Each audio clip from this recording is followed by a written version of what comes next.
မင်္ဂလာပါရှင် Story Watch Channel လေးကနေကြိုဆိုပါရစေ Channel လေးကို Like and Subscribe လုပ်ပြီးတော့အားပေးကြပါအောင်နော်အခုတင်ဆက်ပေးမယ့်ပုံမြင်လေးကတော့ဖျားလောင်းချင်းသိမင်းဘဝဖြစ်စဉ်ဆိုတဲ့စာအုပ်လေးပဲဖြစ်ပါရဲ့ရှင်ဗုဒ္ဓမြတ်စွာဘုရားဟာဝေလူဝင်ကျောင်းတော်မှာတရင်သုံးနေတော်မူစဉ်ဒီဝရက်ဟာဖျားရှင်နဲ့ရှင်ပြိုင်သူပါရန်ကြံစီကြိုးစားခဲ့တယ်ဒီဝရက်ဟာရုပ်တော်ဇံရုပ်တော်လက်ရှိသည်ဖြစ်တဲ့အတွက်မြတ်စွာဘုရားရှင်ထံ၅ပါးသောဝိထုတို့တောင်းရင်မရသောအခါငါအတွက်တော့မဟာခွင့်ရေးကြီးပဲဂေါတမရဲ့တန်ဃာတွေကိုခွဲထုတ်ရမယ်ရုံမာသောအကြံဖြင့်ဒီဝရက်ဟာတန်ဃာတို့ကိုအသိခွဲတော်တယ်ရဟန်းတစ်ဖြစ်တဲ့တန်ဃာ900တို့ကိုခေါ်ဆောင်ကာဒီဝရက်ဟာဂယာတိဒတို့တွားရောက်၍တသိမ်ခွဲထွက်နေလေတယ်ဖယားရှင်ဟာဒီဝရက်နောက်ကိုပါသွားတဲ့ယဟန်900တို့ရဲ့ညံရင်တန်တဲ့ကာလကိုသိတော်မူတဲ့အတွက်ချစ်သားတာရိပုတ္တရာနဲ့မောက်ကလန်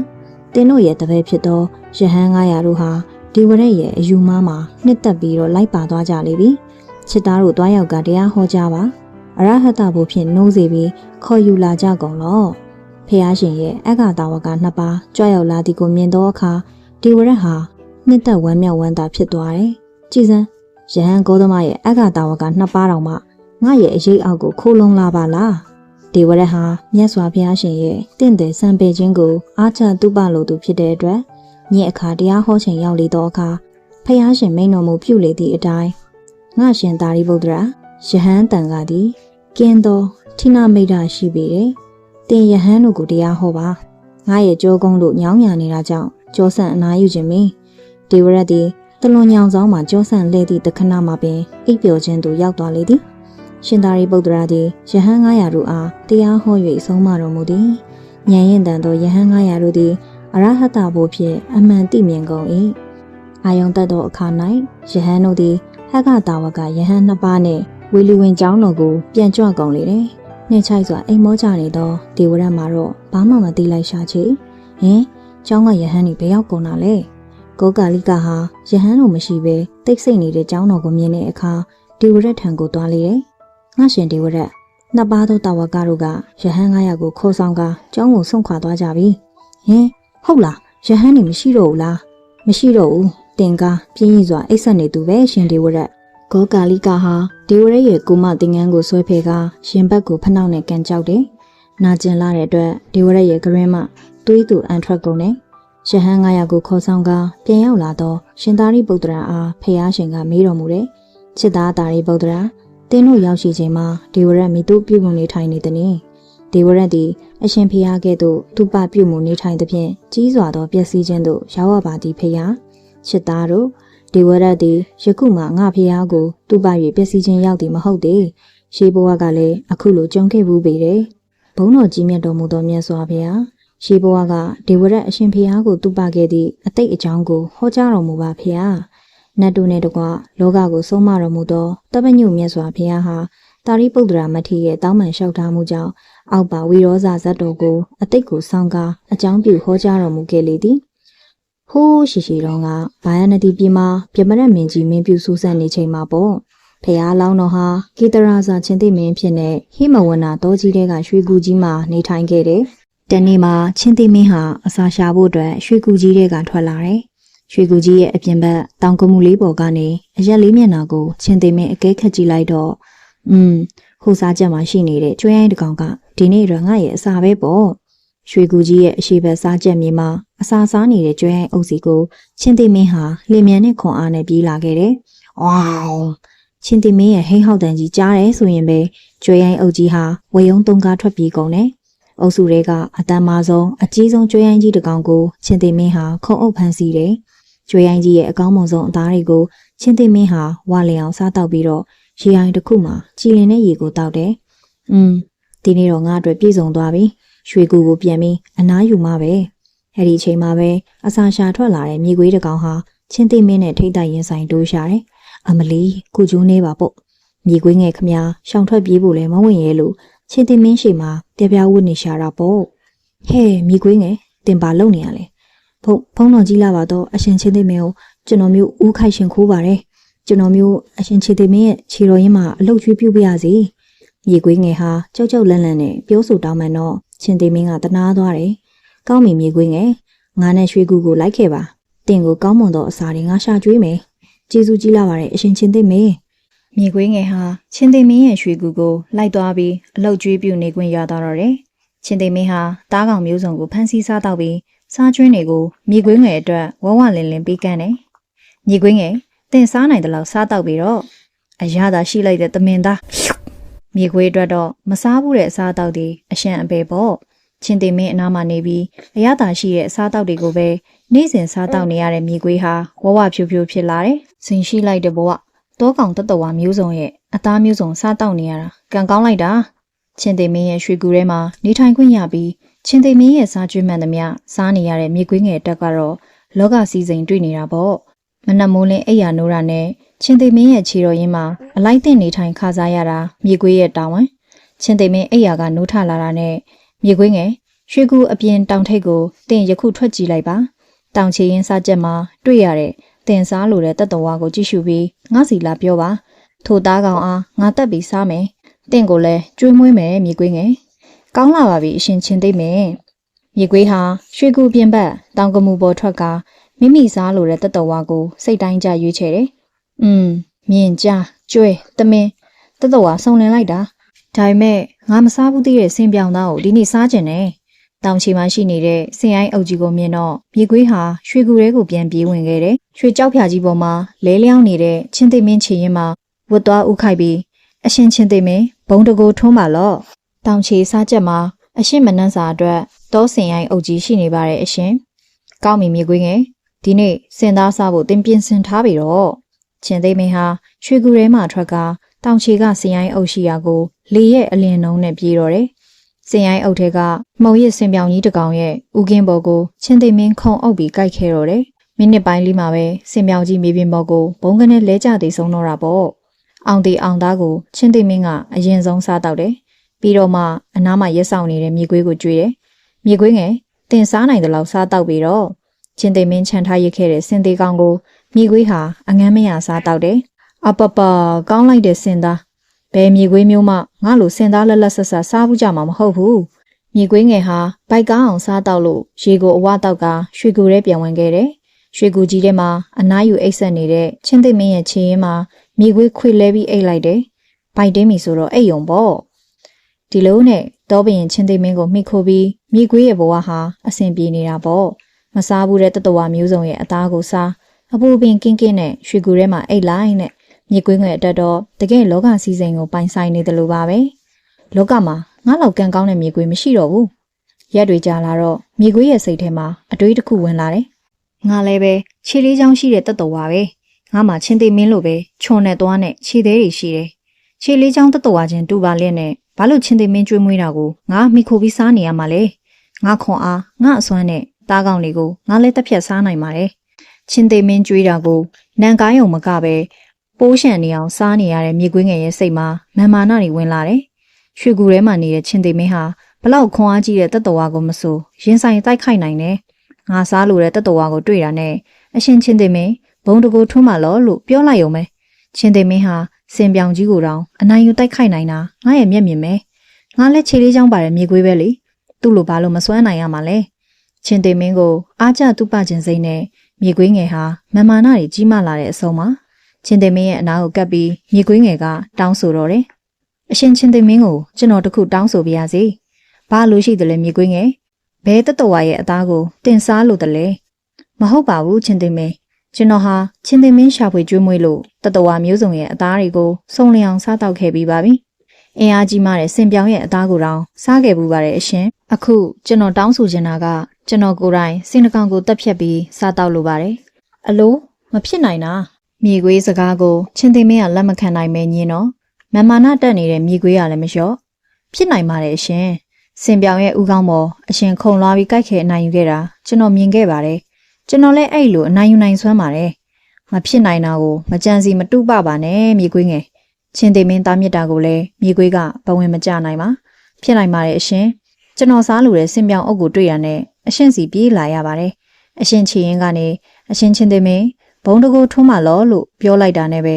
အရှင်ဟာဘယ်တက်တော်ဝါကိုမဆိုအနိုင်ယူနိုင်ခဲ့ပါတယ်။ဒါကြောင့်ကျွန်တော်လည်းအရှင်ရဲ့ရွှေကူထဲကရွှေကြောက်ဖြာမှာအိတ်ဆက်နေပါမယ်။အရှင်ကဂူးပြင်းတောင်ကမှုကိုထွက်ကာအရှင်စားလို့တော့တက်တော်ဝါကိုကြည့်ရှုရှာဖွေပါ ပြီးရင်ဂူရဲရှိကျွန်တော်ထံလာရောက်ပြီးအရှင်မြေခွေစပူတကူထွန်းတောက်လို့ဟုပြောပါကြီးမားလာတဲ့ခွန်အားတန်မာတဲ့စွမ်းအားနဲ့စင်ပြောင်ကိုအနိုင်တက်ပြီးကျွန်တော်အနိုင်ယူနိုင်ပါတယ်မိမိကိုတူပ၍မတက်တဲ့နဲ့မမာနာတွေတက်နေသူမြေခွေကိုချင်းသိမင်းကဆုံးမပြန်တယ်မြေခွေငယ်တင်ဟာတင့်ထက်ခွန်အားဗလာများစွာကြီးမားတဲ့စင်တို့ကိုဘလို့မှမတက်နိုင်တဲ့တတဝါငယ်တကောင်ဖြစ်တယ်စင်ကိုတက်ပြီးစားတောက်ကြတဲ့ချင်းသေးတို့သာလုံနိုင်တဲ့အလုပ်ကိုလုံနိုင်တဲ့မြေခွေဟူ၍လောကကြီးတွင်မရှိခဲ့ဘူးမရှိသောမဖြစ်နိုင်သောအလုပ်ကိုမကြံစီပါနဲ့မြေခွေငယ်ငါရှာဖွေကျွေးမွေးတဲ့သားကောင်တို့ကိုစားတောက်ပြီးအေးချမ်းစွာနေထိုင်ပါမိုင်မဲသောအလုပ်ကိုမကြံစီပါနဲ့တင်စားတောက်လိုသောတတဝါတွေကိုငါကိုယ်တိုင်တက်ဖြတ်ကျွေးမွေးပါမယ်ချင်းသိမင်းရဲ့သားမြင့်စကားကိုမကျေနပ်တော့လဲမြေခွေးမှာပြန်မပြောရဲပါပါဇက်ပိန်နှုတ်ဆက်နေလိုက်ရပေမဲ့စိတ်ထဲကတော့တိတ်တိတ်လေးကျင်းဝါနေတာချင်းသိမင်းမသိပါတနေ့ကျရင်ငါအစွမ်းကိုပြဖြတ်အောင်ပြရမယ်ချင်းသိမင်းရဲ့သားမြင့်မှုကြောင့်မြေခွေးဟာနေမြဲအတိုင်းဆက်နေရတယ်ချင်းသိမင်းရှာဖွေကျွေးမွေးတဲ့တတဝါပေါင်းစုံရဲ့အသားကိုမပင်မပန်းစားတောက်ရတယ်ချင်းသိမင်းအိတ်တဲ့ရွှေကူကြီးထဲမှာအပူပင်ကင်းကင်းနဲ့အိတ်ရတယ်အဲ့လိုအေးချမ်းတဲ့ဘဝမှာကောင်းကောင်းစားကောင်းကောင်းအိတ်နေထိုင်ခွင့်ရနေပြီမယ်မြေခွေးငယ်ရဲ့မမာနာကထောင်လွှားနေတော့မှာပဲဟွန်းငါ့အမြထင်သေးနေတယ်တရက်အခွင့်တာတာနဲ့ချင်းသိမင်းကိုခွင့်တောင်းပြန်တယ်မြေခွေးငယ်တင်ဟာအကျိုးမဲ့သောအကြံစီကိုမကြံစီပါနဲ့ငါစကားကိုနားထောင်ပါချင်းသိမင်းကမြေခွေးနားလေအောင်ပြောပြပြီးတားမြစ်တယ်ဒါပေမဲ့မာနထောင်လွှားနေတဲ့မြေခွေးကနားမဝင်ခဲ့ပါချင်းသိမင်းကငါ့ကိုတားကောင်ကြီးတွေကိုမဖမ်းနိုင်ဘူးထင်နေတော့မှလားအခွင့်အတိုင်းအကြိမ်ကြိမ်တောင်းဆိုနေတဲ့မြေခွေးငယ်ရဲ့ဆန္ဒကိုခွင့်ပြုရတော့တယ်မြေခွေးငယ်ငါဘလို့တားတာတင်ကလက်မခံခဲ့ဘူးဒါကြောင့်တင့်ဆန္ဒအတိုင်းလုပ်ပါငါခွင့်ပြုတယ်ချင်းသိမင်းရဲ့ခွင့်ပြုစကားကိုကြားတဲ့အခါမြေခွေးငယ်ဟာဝမ်းသာကျေနပ်သွားတယ်ငါလဲချင်းသိမင်းလိုအစွမ်းထက်တာကိုမကြခင်မှာပြသရတော့မှာပေါ့ငါအစွမ်းကိုပြခွင့်ရပြီပေါ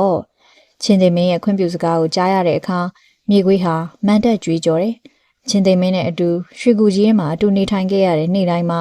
အကောင်းဆုံးအစားအသောက်တွေကိုစားခဲ့ရတယ်တတဝါမျိုးစုံရဲ့အသားတွေကိုစားနိုင်အောင်ချင်းသိမင်းကတိုက်ခိုက်တက်ဖြတ်နိုင်တယ်တကိုးခွန်အားကြီးလာတဲ့ချင်းသိမင်းကိုမြေခွေးဟာအားကျခဲ့ရတယ်အခုတော့မြေခွေးရဲ့အခါခါတောင်းဆိုမှုကိုချင်းသိမင်းကခွင့်ပြုလိုက်တာမို့အရှင်ချင်းသိမင်းဒီနေ့မှစ၍ငါကိုတင့်ရဲ့ရွှေကူမှာအရှင်သခင်ကဲ့သို့နေထိုင်ခွင့်ပေးပါကောင်းပြီမြေခွေးငယ်ငါရဲ့ရွှေကြောက်ဖြာတွင်တင်ဝင်အိတ်ဆက်ပါငါခွင့်ပြုတယ်မြေခွေးဟာရွှေကူတွင်းမှာရှိတဲ့ချင်းသိမင်းရဲ့ရွှေကြောက်ဖြာကြီးပေါ်မှာဝင်အိတ်တယ်အခုကစပြီးငါဟာအရှင်သခင်မြေခွေးဖြစ်သွားပြီ